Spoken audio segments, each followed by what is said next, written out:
for far too long, a lot of these narco groups have just been criminal enterprises. But what we see in Venezuela, Cuba, and to a lesser extent Mexico, is that there is state sponsorship. They are backed by the political and the ruling class now. And that's something that the Trump team is saying, look, not in the Western Hemisphere, not in our backyard, because that destabilizes trade, it destabilizes economies. It's the security of the United States at stake here. Not in our land, not in our air, and definitely now not in our sea. But President Trump is making it clear we will be the narco-terrorist backyard, sending the biggest, baddest aircraft carrier, USS Gerald R. Ford, to the South's command, the area encompassing Latin America.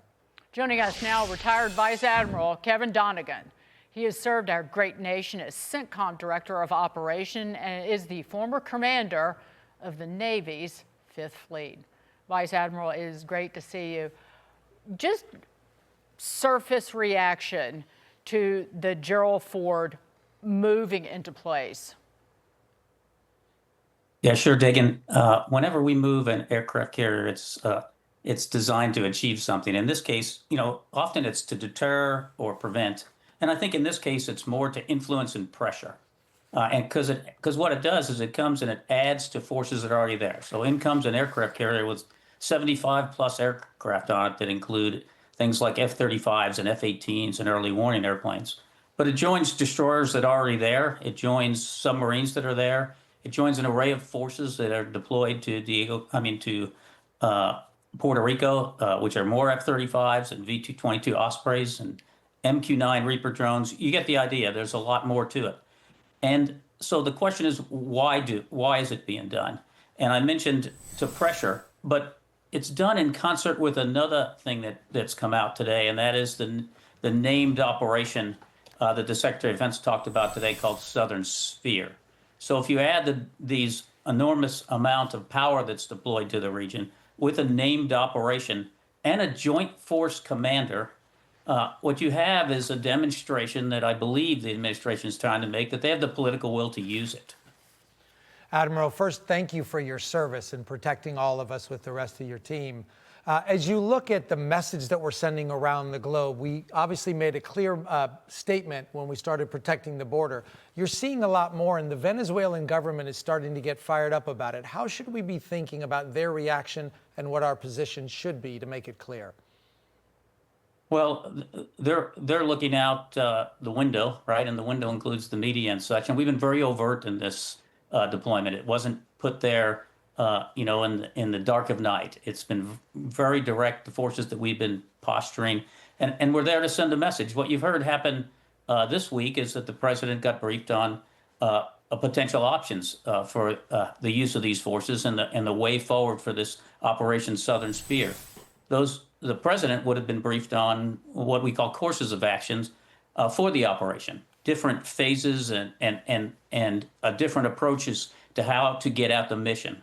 Because the mission was clear. You stated a minute ago, it was defined clearly by the Secretary of Defense when he said is to remove these narco-terrorists from our hemisphere. Now, that's a pretty hard job. So the commanders that are putting the options together for the president have to look across two things. One, the how they do it, but also they're going to want to be able to brief the president on what are the potential outcomes from each of those options that they present, because the president's then going to weigh and make his decision as he weighs both what we're going to do, but also what the expected outcome is going to be. And that's often hard to predict in a situation like this. The focus is on Venezuela. We talk about Venezuela, Vice Admiral, and as you were talking about now with a named operation, a joint force commander, and the Gerald Ford moving into the Caribbean, it's not just about Venezuela. It's about the other narco states. Particularly Colombia. I know that, say, cocaine exports coming out of Colombia have been soaring in recent years.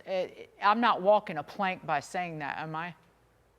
No, but what you said makes really good sense, because there's been a lot of folks attaching this directly to just Venezuela and potentially overthrowing the regime, et cetera. That's not what the Secretary of Defense said. He said this is to remove narco-terrorists wherever they exist. So I would argue that when people are talking about that maybe some of the things the president was briefed on include land targets, I think they would include targets wherever they have to. You've seen before when we do these kinds of operations that we don't just go after a thing. Our objective is to destroy the network of these narco-terrorists. And that includes things like things that could be on the plate, or things like where they make the drugs, the supply chain of all the things they need to make drugs, the supply chain to distribute, which has gotten all the attention, right? These attack on the boats. But there's so much more. There's the funding stream. And you know that the administration has basically removed the license that Venezuela had to produce oil, to put more pressure. You know, that's getting at the funding stream. It could be military bases. It could be leadership at varying levels. So there's a lot that could be included in this potential options that the president would be talked about. And this operation is unlikely to be something that just happens in one event. It's likely to be some kind of phase to get the outcome that he would desire. Thank you so much for joining us. Vice Admiral Kevin Donegan, thank you, sir.